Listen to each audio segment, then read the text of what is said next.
Boracay right now, or probably in the past, and we are still going through that wilderness right now. Are you going through the desert?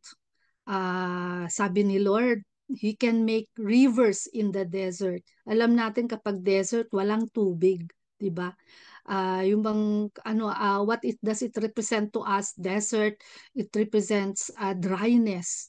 Ano ba yung mga dry na mga areas ng buhay natin ngayon? Are we drying up in our prayer life? Are we drying up in our quiet time? Are we drying up in our pag-advance natin sa ating growth in our faith, in our relationship with God? So this is the time, mga kapatid, the Lord is telling us, behold. Sabi niya, di ba? Behold. Or ang ibig sabihin pagka sinabing behold is pay attention. Makinig ka. Di ba? Yun lang sinasabi niya, di ba? Sabi niya, I'm doing a new thing. Imagine, parang sinasabi niyang, o sige, ayaw mo na sa mga nangyayari sa buhay mo, ayaw mo na, gusto mo na iwanan yung past mo, leave it all, 'di ba? I am leave your old self. I am making a new person of you, and I am doing a new thing. So sabi niya, now it springs forth. So, ang ganda, 'di ba? There is some parang ang ano ko dito is, wow, Lord. Parang wow, ano kaya 'yon? Exciting, hindi ba? There is a lot of expectations here. There's a lot of excitement coming. Sabi ka ni Pastor, more, 'di ba? More great things are coming, mga kapatid. So, sabi niya, do you not see it? Si Lord na mismong nagtatanong, ano ka ba? Parang ano ka ba? Hindi mo pa ba nakikita? Ito na. It's right in front of you. 'Di ba? So, mga kapatid, the Lord is calling us to be more sensitive sa kanyang what He is doing in our lives. Allow the Holy Spirit to open our hearts and minds and eyes and everything about us, everything who we are, sa kanyang move, because it's going to be a powerful move. When the Holy Spirit moves, expect that it is going to be powerful. It's going to be explosive. It is going to be going forward and moving forward. At walang makakapigil dyan. So, praise God. Thank you and praise the Lord. Let us all be blessed and let us all be expectant of what the Lord is going to do sa buhay natin from this day onwards. Amen and amen. In Jesus' name. Thank you po.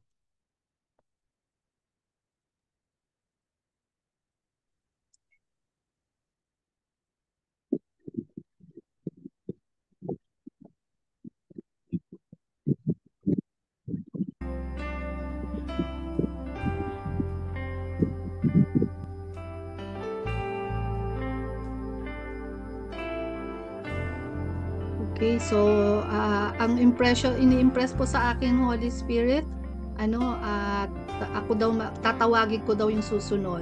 So, tinatawag ko po si Sister Babes. Ayan. Ayun po yung nakikita kong kasunod sa aking picture dito sa aking screen. So, next. And then Sister Babes, kayo na din po yung magtawag ng susunod din. Yes, amen po. Kasi rin ako sa Facebook. Yan. God is good. Ramdam na ramdam po natin yung init ni Holy Spirit kahit na nandito lang tayo sa screen. And truly, yung kanina po yung nabunot ko is yung galing sa John 12:15. Fear not, God is coming through for you as your King. Ang sarap po kasi dito sa UAE, di ba, meron kaming mga sinatawag na sheikh o kaya king. Yung mga king na yun, hindi namin basta-basta makausap, hindi namin basta-basta malapitan. At bawal din pinag-uusapan yun. Yun ang batas dito. Hindi hulihin ka or kaya merong parusa na kalaan. But then, si Lord, as our King, King of Kings, yung pinakamataas na King, kayang-kaya nating lapitan, kayang-kaya nating hingan, kayang-kaya nating, alam mo ba yun, yung napaka-close natin sa Kanya. Kasi nga, tayo yung mga ear niya, di ba? Yung mga, may DNA niya tayo. Sabi ko, ang ganda-ganda naman ng verse na binigay niya ito sa atin. Nandun talaga yung pangako na panghahawakan natin sa Kanya. And nakaka nakaka-goosebumps sabi nga kanina pa ako wala yung antok, hindi ako makaramdam ng antok, hindi ako makaramdam ng pagod kasi parang more pa kailangan parang pag natapos to bitin na bitin pa tayo, di ba? So this is more on Amen. Jesus is telling us that we should honor Him, we should worship and adore Him, not just for today, not just for this morning. Yung basta may opportunity, di ba? Yun lang naman ang gusto ni Lord eh. And ang napakasarap ng kasama natin. Alam natin na bawat oras, bawat araw is kasama natin siya. And truly, sabi ko, Lord, Holy Spirit, speak to me. Ang nakikita ko lang sa vision ko, puro puti lang, puro puti. Ah, ibig sabihin, yung peace binibigay niya sa ating lahat. And taglayin po natin yung peace that surpasses all the understanding. And to God be the glory po. To rin nakaka-bless sa inyo. Diyan si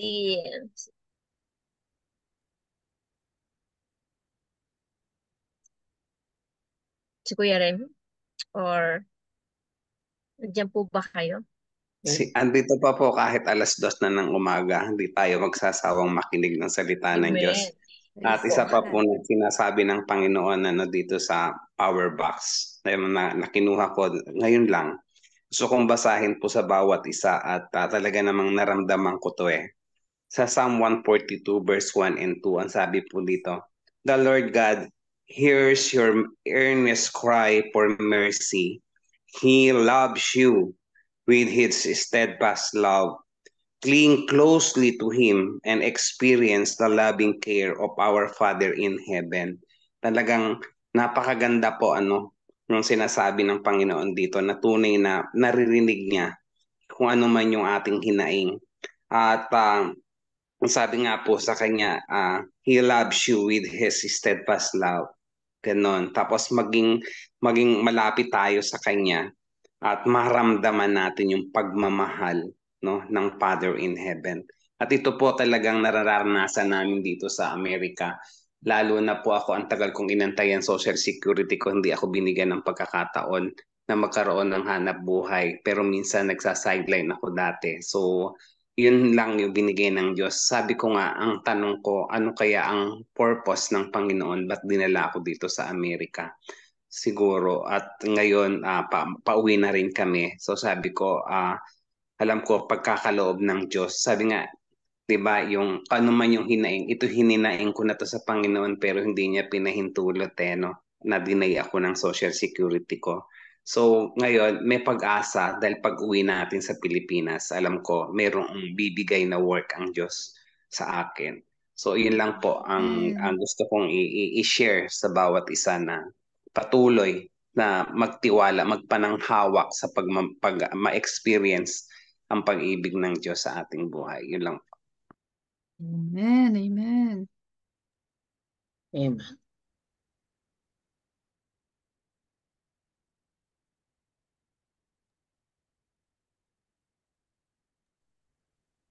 Hindi ko alam sino. Sunod po natin si Ate, sino ba to? Sino ba meron dito?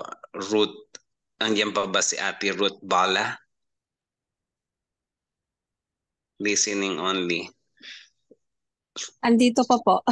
Sige pa. Medyo baka maingay sa background kasi nasa travel ako ngayon. But yan, amazing testimonies. And sa akin naman po yung word ni Lord is matatagpuan sa Isaiah 43. Sabi niya ganun is, saan na ba yung ano ko kanina? Sorry po. When you pass through waters, ayun, basahin ko niyan. When you pass through the waters, I will be with you. And when you pass through the rivers, they will not sweep over you. When you walk through the fire, you will not be burned. The flames will not set you ablaze. So, ang ganda din ng pangako ng Panginoon na to, which is also yung I was reflecting kung ano din yung word na nanggaling kay Ate Pinet. It's all about the dry land as well. And this one is also waters, parang yung mga dinadaanan lang natin. And at the same time then, we look forward of the promise na makakasama natin ang King in the future. Yun naman yung word na nanggaling kay Sister Babe. So, really amazing kasi yung pinapakita ng Panginoon sa atin ngayon, nagtutugma-tugma. Alam mo yun, yung parang nagkakaroon lang ng confirmations. And praise God, alam mo, we will always go through the fire.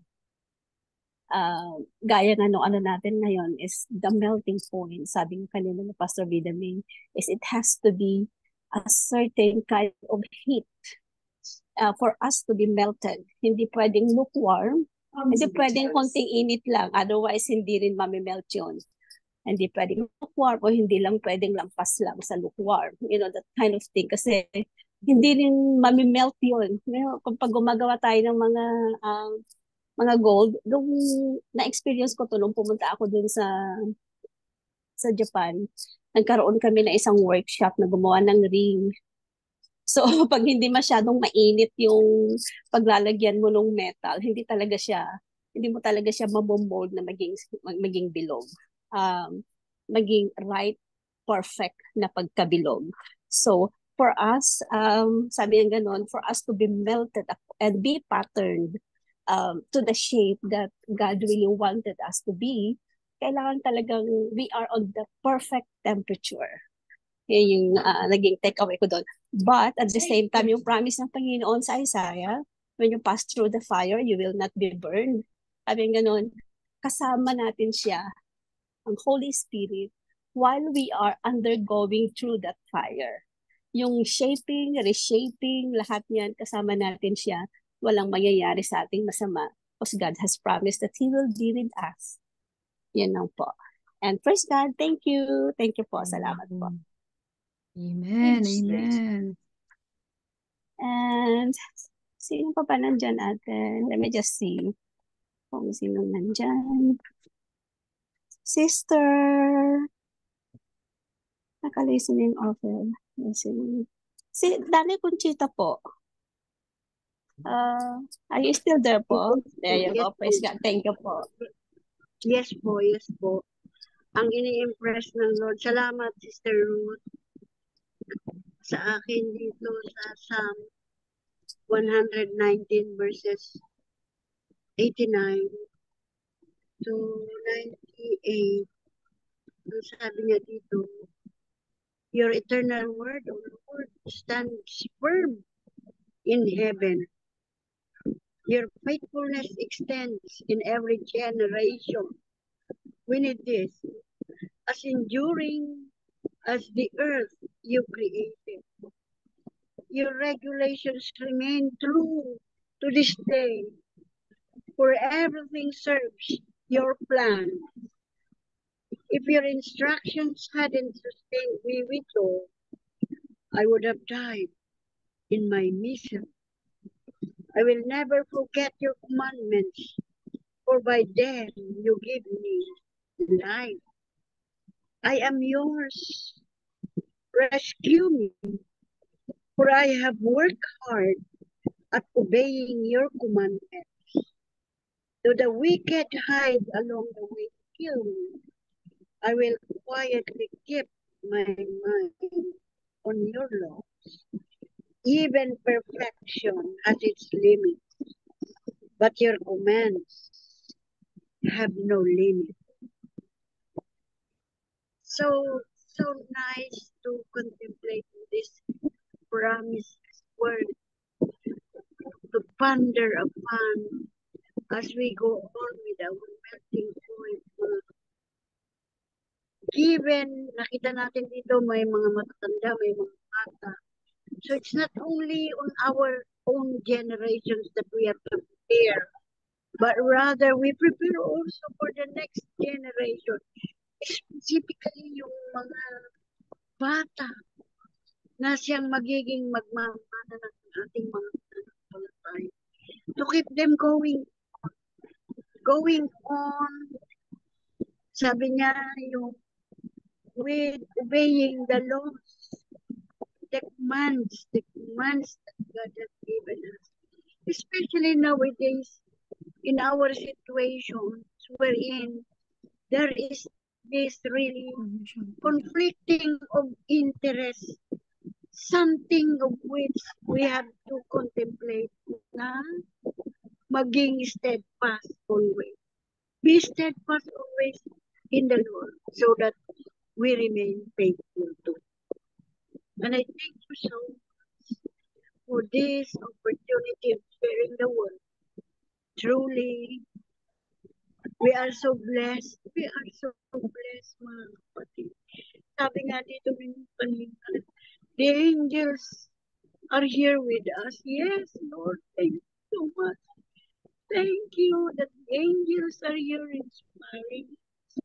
And we inspire each other despite yung kaguluhan na nangyayari sa ngayon. Thank you so much, mga kapatid.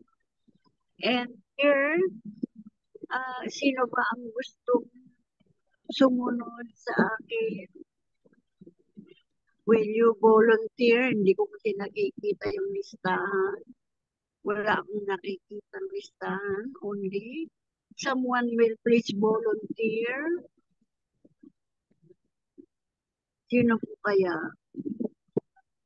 Yun po si Ate Ruby Lea. Nauna po.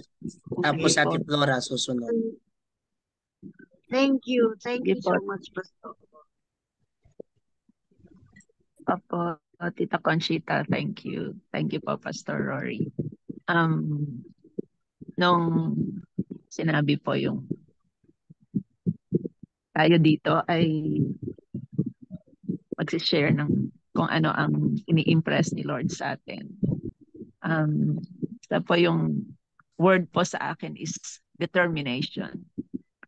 So sabi ko, Lord, what about determination? Ano po ang gusto niyo pong ilagay sa heart ng bawat isa sa amin na nandito sa Zoom ngayon, being part of this melting point. And as I look, nag-search po ako ng verse. Ang unang-unang, ito po yung impress na binigay ni Lord na verse is, I know we are all familiar with this verse, Philippians 4:13. I can do all things through Christ who strengthens me. And ito po yung message ni Lord for all of us. Na if we are facing yung great task that the Lord is leading us to,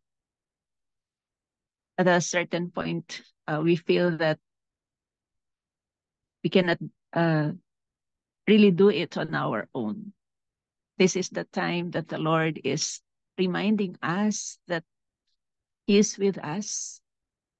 And a reminder, just like the experiences of Paul while he was a missionary, while he was doing God's work.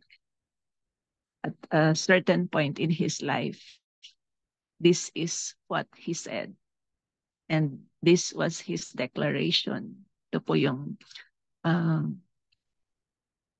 sinasabi ng Lord sa kanya, that I can do all things through Christ who strengthens me. Minsan po, dumadaan tayo dun sa mga parang napakaraming mga things before us. Parang ang dami and the time is so short para gawin iyon. And we think that in ourselves, maaring nararamdaman na natin sa sarili natin na we are not enough. Yung skills natin, yung abilities, or even yung talents na nasa atin is not equal to the task ahead of us. It is then that the Lord is telling us, I can do all things through Christ who strengthens me. And my dear brothers and sisters, right now, these are God's words to all of us. We can do all things because He is with us. He promised to be with us always. And His Holy Spirit is upon us. Nasa atin po siya. Wherever we are in our journey as His children, narinig ko si Sister Babes ba kanina nagsabi, we are God's heirs. Tayo po ay kanyang tagapagmana. And with all those things na dumadaan sa atin, we know that God is there for us. With all the testimonies that I've been hearing, alam ko yun po yung ginagawa ng Lord sa atin. So, let us claim that. Let us claim that with determination that the Lord, in Him, we can do all things. God bless po sa ating lahat. To God be the glory. Amen. Amen. Ate Flora. Yes po. Good morning po. Para sa akin po ay tuwan-tuwa din po akong marinig ko yung sinasabi ni Sister Babes na ngayon ay nag-confirm kay Sister Ruby that we are accepted children of the Most High God. It's so a great privilege to be called the children of the Most High God po. And kay Sister Finette, relate din po ako yung pong wilderness, that in my wilderness, sa pagkaalis po nung nauna na po yung aking anak, na iniisip ko siya yung sandigan ko pagtanda ko. But in my wilderness na balo na po ako, nawala pa yung anak ko, He is still my source of water that will never run dry. At tapos po, yung pong binigay sa akin na word is sa 2 Samuel po, chapter 22 verse 2. Ang sabi po dito, the Lord is my rock and my fortress and my deliverer. Tapos, kinuha ko po din yung translation sa Aramaic Bible and Plain English. Kasi po maganda po yung nabasa ko dito. Ang sabi niya, I shall love you, Lord Jehovah, my power and my trust. Lord Jehovah, my strength, and the house of my refuge and my deliverer. Yun po yun. I pray na para din sa atin po lahat to, that we will always love the Lord. Na hindi lang po tayo after sa power na binibigay niya, saka sa strength na binibigay niya, saka refuge and being our deliverer. But we will love Him always, being our God. At ano din po ako kay Pastor Rory sa Ezekiel 37 verse 5.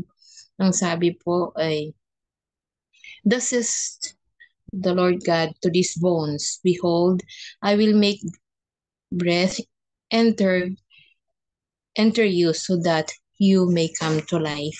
Ito po yung claim ko para dun sa daughter-in-law ko po, na though she is not believing in God or in Jesus at the moment, I pray that God will make breath enter into her life, that she will come to life, and not life on earth, but eternal life po.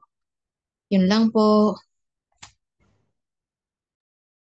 Amen. Sino po po? Mag-mute na po.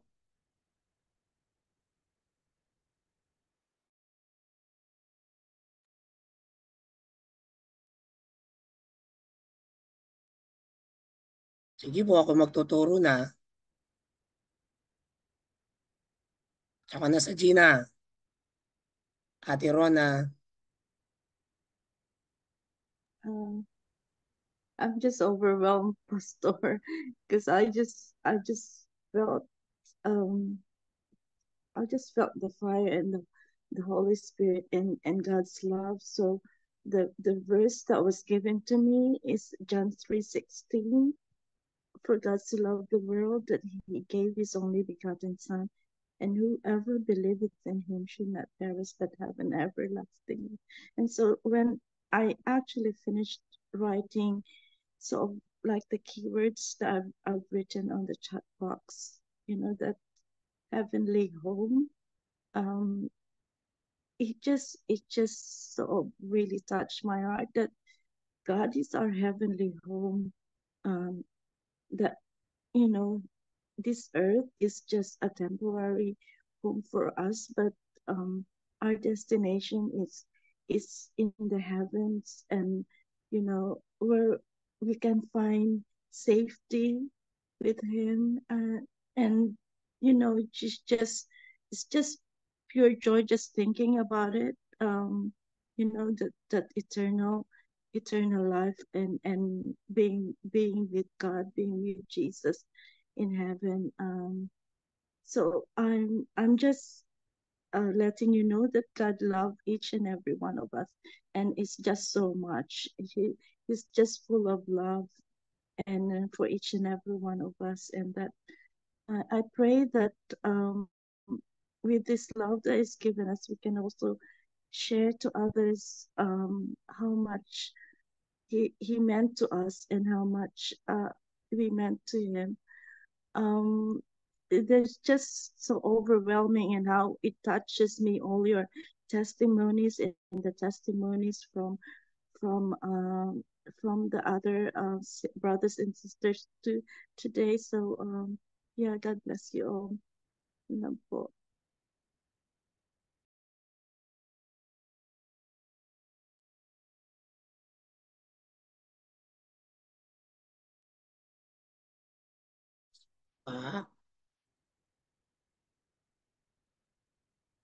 Sige po. Ate Marisa.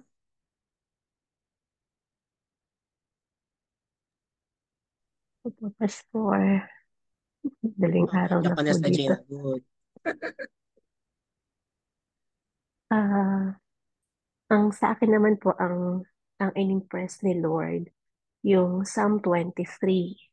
At nung nagsalita si Ate Finet, kaya ang sabi ko, ano man yung wilderness na mayroon tayo sa kasalukuyan, yung promise ni Lord that He is our shepherd. Na gusto ko pong basahin yung Psalm 23 at ang sabi niya, The Lord is my shepherd, I lack nothing. He makes me lie down in green pastures. He leads me beside quiet waters. He refreshes my soul. He guides me along the right paths for His name's sake. Even though I walk through the darkest valley, I will fear no evil, for you are with me. Your rod and your staff, they comfort me. You prepare a table before me in the presence of my enemies. You anoint my head with oil, my cup overflows.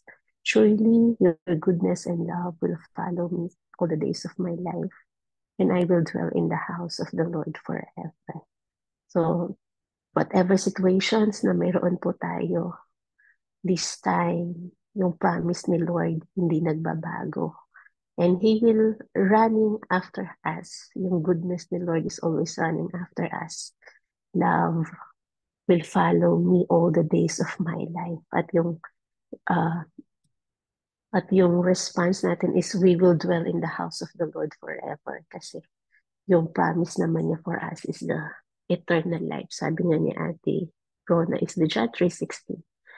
When we receive Jesus as our Lord and Savior, the promise of eternal life is there.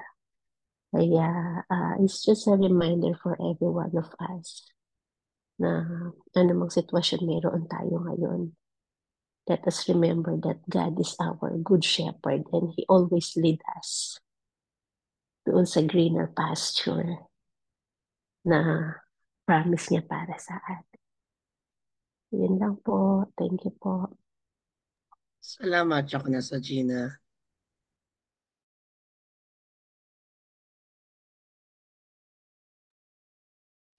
Hello. Morning, Pastor Rory. Sige po, Ate Ophelia. Um, I know I've been listening kahit na sama pakiramdam ko, but God sustains me. Hindi din ako nakatulog. I'm listening since hindi ako nakapasok kagabi, hindi ko marinig doon. I've been moving to Facebook, changed to Vidamis, palipat-lipat ako, and then hanggang sa I sleep off. But then, when you are sleeping, but your mind is out and you're listening, God's still speaking to you. And you just cannot just sleep because you know that He is working. So He will wake you up and boom, 5 o'clock, I went on and ang daming mga revelation doon. And then yung prayer tunnel, and I am so glad that I am a part of this, and naririnig ko yung mga ano nyo sa isa't isa. I'm just listening, but I'm so glad, my heart is full of joy na nandito tayo. And sa sinishare from Ate Finette, from Sister Babes, so Ate Rona, Ate Flora, Sister Ruth, and everybody. And inano ni Lord sa akin, I have to sit up and take a deep breath because God is healing me. So that is the word that I received. I know that each and every one of us, there is something to be healed. Yun ang ini-impress sa akin ng Holy Spirit. Hindi man tayo physically unwell, but there is something in each and every one of us. Sinasabi ng Holy Spirit need to be healed. But mga kapatid, this is His promise that it's in Isaiah 53, verse 5. If you open it and read it, that through Jesus, we are all healed. We cannot see it, we cannot feel it, but reality is, and in our faith, we are all healed. Physically, we are sick, but when Jesus comes, all the sickness in the body will be gone. All our body will be changed.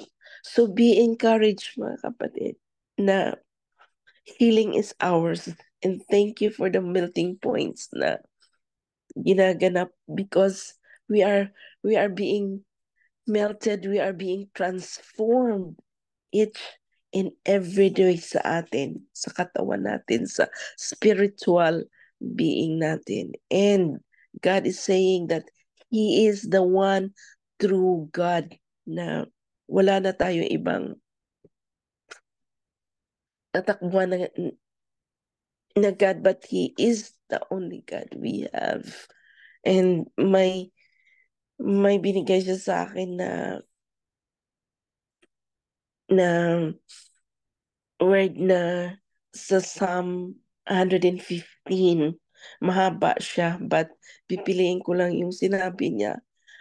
Psalm 115:14 ang sinabi niya. Lahat tayo, and just try to get the right Psalm 115 verse 14, the Lord shall increase you more and more, and our children as well. So, lahat tayo dito, yan ang word ni Lord sa atin. Sa mga dadaanan natin, sa mga healing na dadaanan natin, ang process, ang susunod nito ay He will increase us more and more. And you are blessed of the Lord, which made heaven and earth. The heaven, even the heavens are the Lord's, but the earth that He have given to us, He will bless from this time forth and forevermore. We have to praise the Lord. Hallelujah. Thank you for sharing. Let me share. Amen. Thank you po. Praise be to God. Next. Maaaring panghuli na po.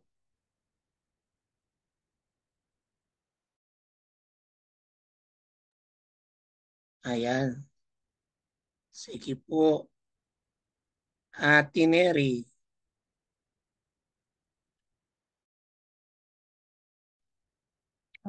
Hello po. Hola po. Hello. Medyo ilapit lang po ninyo yung inyong para medyo malakas lang pong konti. Ate Neri? Ayan po. Okay. Sa akin po is parang lahat po ng mga words from Ate Finet to Ate Ophel, parang sa akin lahat. Though hindi ko nakuha lahat yung mga verses, pero trinatry ko na i-capture siya lahat. And I thank God for this melting point. Talagang melting point siya. It gives me strength. It revives me, the mind and the heart. I thank God. I thank God na naging part ako nito. And I know that God released the words for you to release it to me. So thank God for that. And God bless each one of us.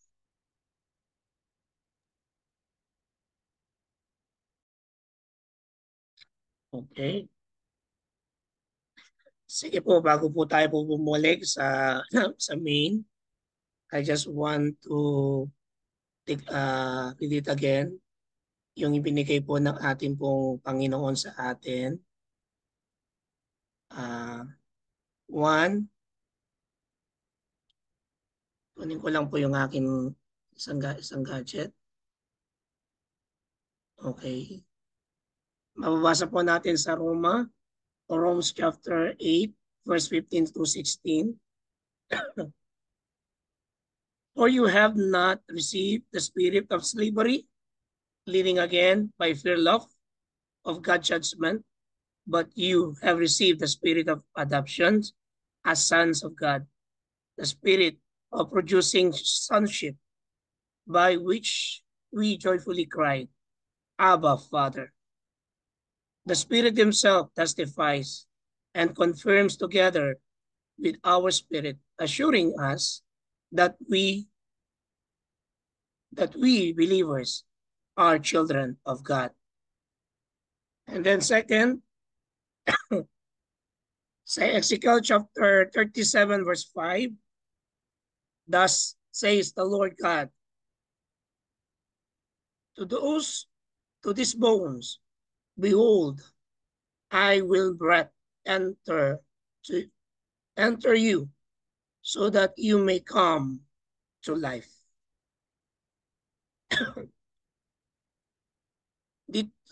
Glory be to God. Magmula po kanina, excuse me po, sa bawat mga salitang ating pong narinig, we just all receive it, we just all claim it, na kung saan ay tayo ay mga anak ng Diyos. Tayo ay tagapagmana ng Diyos. At wala hong makakaagaw na at walang makakakuha.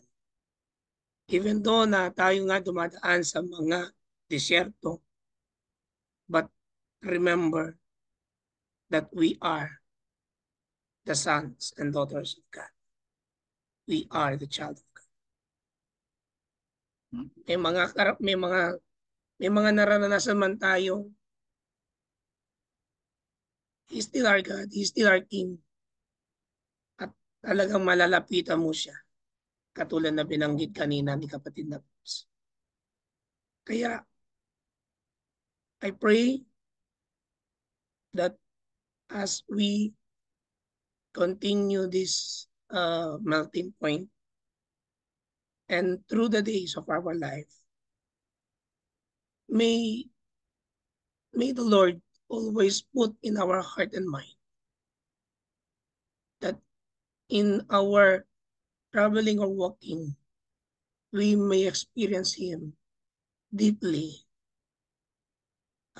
sa ating pong mga buhay. Kaya, ang isang nakita ko po kanina habang dumadaan tayo doon sa tunnel of prayer, God is touching our head, touching our shoulders. And God is releasing His power and Spirit in our life. And thanks be to God for this platform. Praise His holy name sa kanyang ginagawa sa ating buhay. And may God be in our hearts continuously. Maraming pong salamat, and let us go back to the platform of Taytay Methodist Church.